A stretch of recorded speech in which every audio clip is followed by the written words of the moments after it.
Yeah. Were you using this? No. But you can use it and it works. You didn't see him not holding it?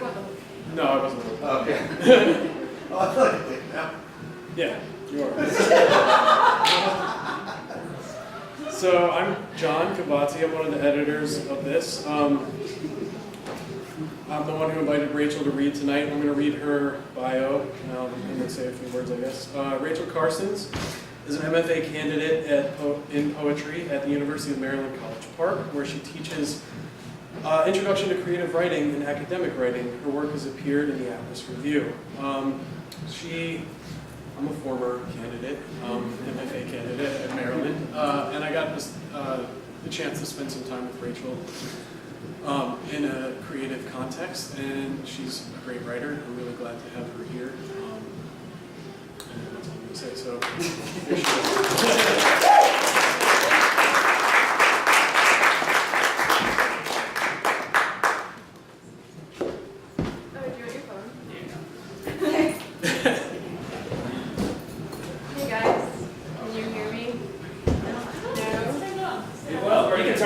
I think, oh, it's definitely working. I won't do it. No. What is the trick? Somebody tell me.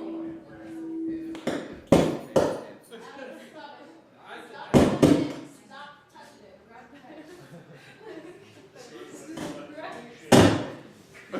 I feel like we need a beatboxer. Nope, now it's off. No. Stop. Nope, there we go. Yeah, right there, good. Yes. Cool. Oh shit. It's a little pain at first. Is it working? Can you hear me? Yes. You're okay now. You guys are all really bright. Okay. Thank you so much for the wonderful introduction. Thanks to all of my friends who showed up from College Park and elsewhere. Okay, so I'm going to read a bunch of poems that are hopefully going to be in my thesis. I'm going to start with the only poem that I have that's published, called The Hoodoos at Montauk. The Hoodoos at Montauk. This is the farthest you've ever been, maybe. It feels like an end, to look out, over cliffs named for incantation, past the beach, the shallow, over the Atlantic, which meets an angry, mute horizon. A ledge of clotted yellow dust begins to crumble, and the dust rises and rides, a current of churning, darkening sky. Centuries beaten, the coast is stone middle, its base a sand ripple so haggard, jaw-like. It is more foam than sand and stone. You are descending, pressing your eager body into the slip, watching the dust rise, engulfing your reach, stretching for dried shark eggs, rocks, whole crab shells.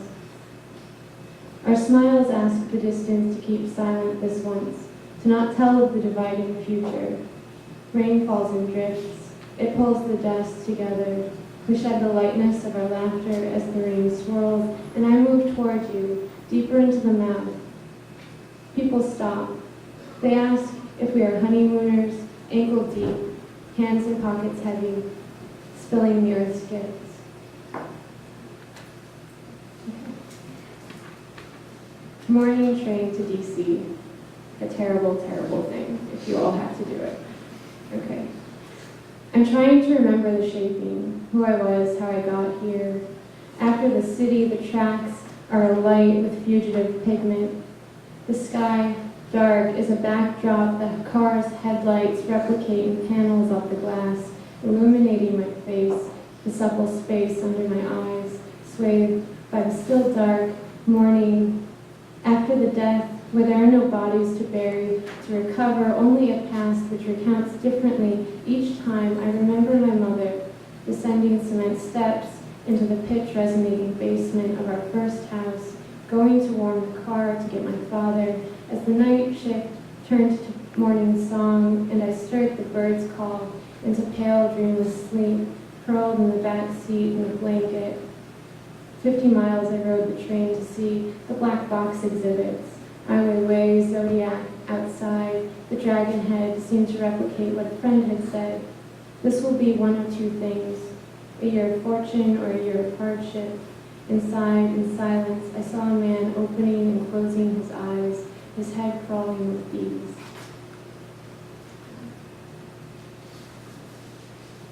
the boat. You toss the last line from the dock. Whatever tugs pulls you back as I unspool memory, beating to windward. How on the water my mother was clumsy, how she toppled the boat and we swam with the seaweed, tearing free our wrapped feet. How I feel the rhythm in the tide, its crescendo. How I feel the silver reflection, the pale moon in midday. I feel us singing to each other all day, our bodies in the balance and counterbalance pulling sail against wind. I don't care if we don't find land, or even what we set out to look for.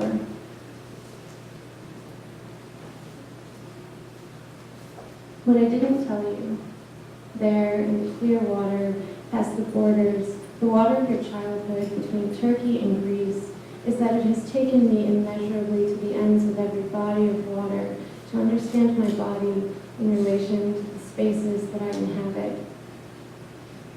That unmoving waves, frosted white under this cloudless gray sky, were the backdrop of my childhood, that I too knew nothing of where. I could walk on the ice frozen, how I imagined the fish trapped, but never my own trapping. I watched the forest change seasons from the hospital window, bouquets blooming on the sill, and as the leaves fell, I could see the lake's progressive freezing, and I left. I didn't tell you that I'd come looking for my past, thinking that if I found it in the trains on the overnight bus, if I could speak the whole story, that maybe to make a beginning and an end could be an end. You asked where, trying to show me that we can't go backwards. Time, you said, is inseparable from the where, and that we can't know anything, not anything, without knowing location, so you were lost to me. You said of the body, there is nothing to mourn. You said, we don't walk down the same street. We swam out, and I could see the sea's floor drop off, deep, and the space beyond disappearing. You tried to show me by sinking that between, the problem of where. And I didn't tell you that I'd died, felt part of myself gone, couldn't get back what I'd lost, couldn't. I lay back in the water, let it mute the noise of families on the beach in the distance, reaching out, trying to find again where I'd detached. Vida Nova. With each hair, each goosebump erect, and everything an apocalypse, I went to close the open windows. The first frost came in crested layers of paper ice, squares perfectly angular and homogeneous. The summer was gone, the birds that lined my street. I felt around the glass, its melting condensation forming small ovoid pools on the sill. I pushed against the pane's top, pressed my whole body against it, wanting for everything that needed closed or opened or changed to change. But snow's air-heavy breath spilled onto the floor, the light like dust, and I longed for the lake, the waves, where I spent summers and the lives that we led them, remnants. This last one, I don't usually talk much about the poems, but my grandma had Alzheimer's, and she really helped to raise me. I spent most of my childhood with her, and she passed away this summer, so this is a poem for her. Bayside, the letter. Dear Al, they said to clear the cliffside to sell the view, but I wanted to see before we sold it the part of your land I had feared. Because there's no view now, just thicket, T and I take the harder work, trim the trees, dig out bushes. Underneath, blooming, I unearth an amaranth, black blossoms jarred. We cut back everything, what you'd planted, what had grown. The creeping vine had begun to grip the paneling of your house. We let this place go. We let you linger alone in denial that your mind could no longer hold you. On the path that cuts the clearest trail to the bay, where on a bright day you can see the lip of the Canadian border, I thought I saw you. Knee-deep in the glowing weed, in the hillside's drop, where deer tracks the split teardrops in the rounds, weed-thrown branches, and I ran. I ran as if you were alive again on the thin, careful bridges, off-trail, and too far down, digging my boots into the dirt until I was gripping the vine weeds and praying. But I wasn't praying. I remember as a child how I could catch each tree, unable to breathe, trunk after trunk, only to roll further, each jolt. This was the fear your parents had of this land, and when I would stand at the edge, looking out, the view clouded by cherry trees, pines, bushes, I could see the light in the surf, and I imagined that I could be here forever. This isn't so much a cliff as how earth drops off to water. I toe my boots into the slope. Al, when your heart stopped, I saw death, not so much a figure, but so like you in absence, and I wanted to see if I could make it up the cliff. At the top, T and I had cleared the view, water, bridge, boats. Just a couple more. Flight. The thick air of November frost formed like chalk against the glass.